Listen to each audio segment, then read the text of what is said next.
রাজশাহী মানি silk আর silk মানি Safura silk. আমি গিয়েছিলাম সফুরা সিল্কের মেন ব্রাঞ্চে রাজশাহীতে। শোরুমে ঢুকেই এক অনন্য অভিজ্ঞতা।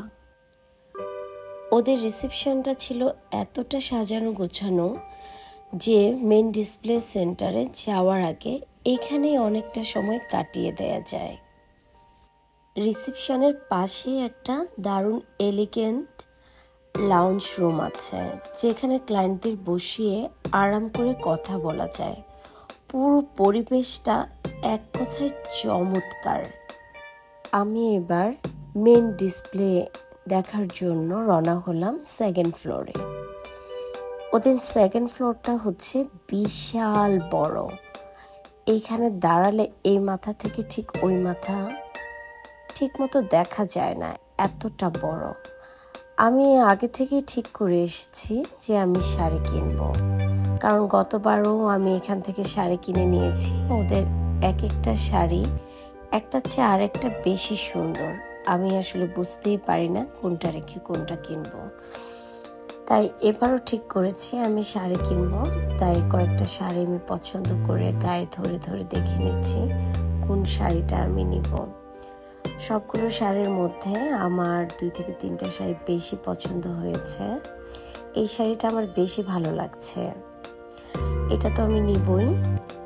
আর এই ব্লু শাড়িটা আমার খুব পছন্দ হয়েছিল, কিন্তু এই ব্লু শাড়িটার মধ্যে একটু প্রবলেম ছিল, যে কারণে আমি নিতে পারিনি। এই জন্য আমার মনটা খুব খারাপ হয়ে গেছে।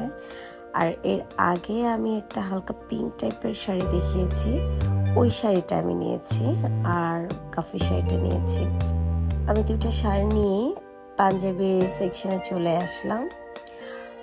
আমি পাঞ্জাবি কেনার জন্য আমার ভাইদের জন্য এখান থেকে আমি পাঞ্জাবি দেখছিলাম। ওদের পাঞ্জাবির ফ্যাব্রিক্সগুলো খুব সুন্দর হয়, খুব সফট এবং রেগুলার পরার জন্য খুব আরামদায়ক। তো আমি দেখে দেখে কিছু পাঞ্জাবি নিয়ে নিলাম। এখান থেকে আমি কাবলি নিয়েছি, 4টা কাবলি কিনেছিলাম। আর এই সফট যে প্রিন্টের পাঞ্জাবিটা, এটা খুব পছন্দ করেছিল প্রিয়ন্তী এবার ক্যামেরার সামনে আসে নাই, কিন্তু ও সবসময় বরাবরই ছেলেদের জিনিস পছন্দ করছে, আর এটাই নিল।